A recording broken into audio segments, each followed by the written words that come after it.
failure of healthcare bill is an indictment of GOP leadership. Republicans streaming out of the House GOP conference meeting on Friday afternoon told reporters that the legislative effort was dead and that leaders were moving on to other agenda items, such as tax reform. During a news conference at the Capitol, House Speaker Paul Ryan attributed the setback to Republicans' newfound status as a governing party. "We're feeling those growing pains today," the Wisconsin Republican said. "We came up short. We're going to be living with Obamacare for the foreseeable future," he added. Chris Jacobs last night predicted that the over/under for votes for the AHCA was around 175, and this bill looked to be headed for the under. So how does this happen? Whose fault is it? And what can be done to prevent it from happening again? Yes, AHCA failure is a failure for the president, but it's much more a failure for House leadership and Paul Ryan. They had 7 years to prepare for this moment, and they failed to do so sufficiently. At some point, it is incumbent upon Republican leadership to reevaluate their approach. They've been complaining about a post-earmark legislative process for years. When will they realize it isn't coming back? The point isn't that the Freedom Caucus isn't obnoxious.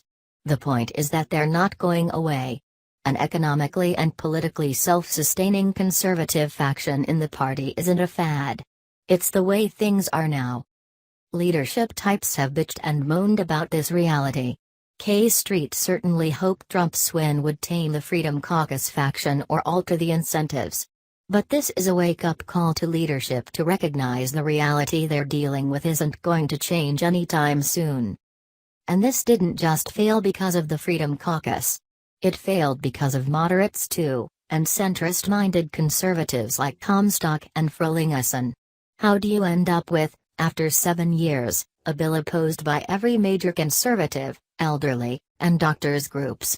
By coming up with it behind closed doors and counting on Donald Trump to be your blunt weapon against members who virtually universally ran ahead of him in 2016. For a bill that has 17% support. Leadership must develop a new, inclusive, transparent process. Otherwise they're going to face failure after failure because they don't offer a process that is open and listens to everyone before they try to ram something through. Without that process, how different are they from the hastert 3-hour Medicare Part D vote, except without earmarks? The strategy and the bill can't just be written or advanced by leadership, it has to include everyone.